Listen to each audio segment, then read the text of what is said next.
EuroKids public विद्यालय में हार्दिक स्वागत है। तो मैं शुरुआत करती हूँ आज की कालांश की। आज हम पढ़ेंगे पाठ 2 भीड़ की भीड़। सबसे पहले हम इसके शब्दार्थ पढ़ते हैं जो इस प्रकार है। निश्चय, निश्चय का अर्थ होता है इरादा। असीम, बहुत अधिक। विंडो, खिड़की। सैलाब, पानी की बाढ़ जैसा।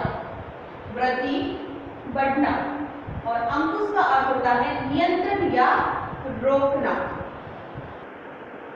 अब हम पढ़ेंगे पाठ 2 भीड़ ही भीड़। मेरे मामा जी दिल्ली में रहते हैं। मैं कई वर्षों से दिल्ली नहीं गया था। कुछ दिनों पहले उनका पत्र मिला। पत्र मतलब कट करो, पत्र उनका संदेश या चिट्ठी।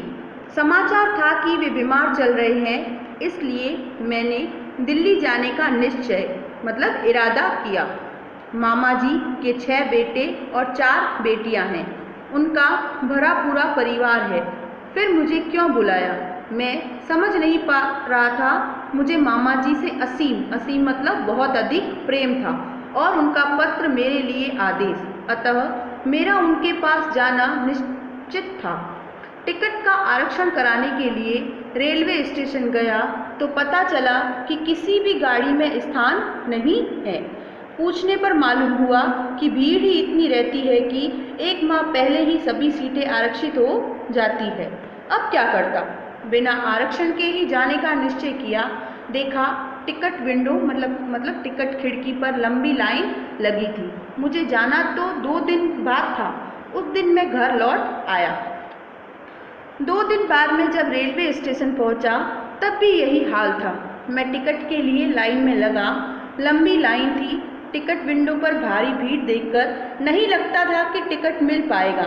मेरे पीछे बहुत से लोग खड़े थे, परंतु लाइन थी कि चलने का नाम ही नहीं ले रही थी। टिकट विंडो पर भीड़ का जैसे छत्ता लगा था। मैं अपने पीछे खड़े व्यक्ति को अपना स्थान सुरक्षित रखने को कह विंडो पर गया। वहां मैंने अपना विरोध प्रकट किया कि यह क्या तरीका है।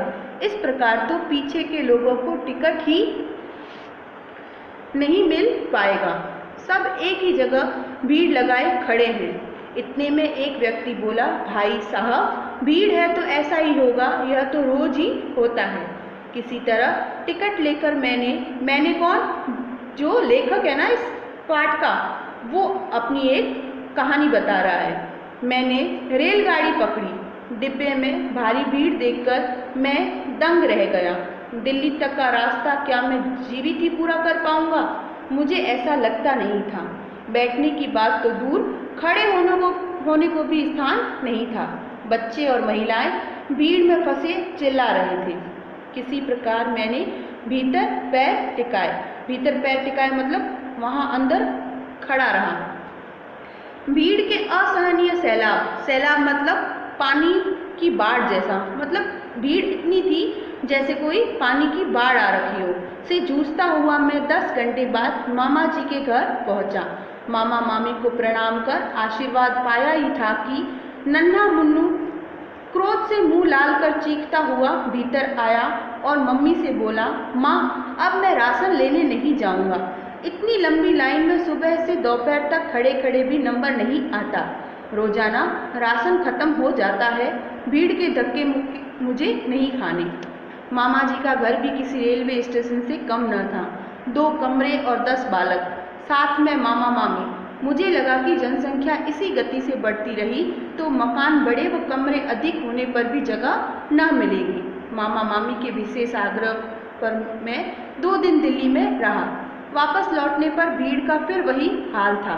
रास्ते में मित्र का बेटा मिल गया, उदास चेहरा, हाथ में फाइल। मैंने पूछा, क्या ऑफिस से आ रहे हो?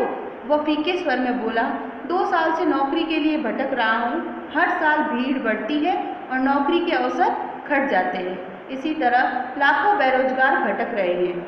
मुझे लगा कि जनसंख्या वृद्धि पर अंकुश न लगा तो इस संसार में दुखों के अलावा कुछ न मिलेगा।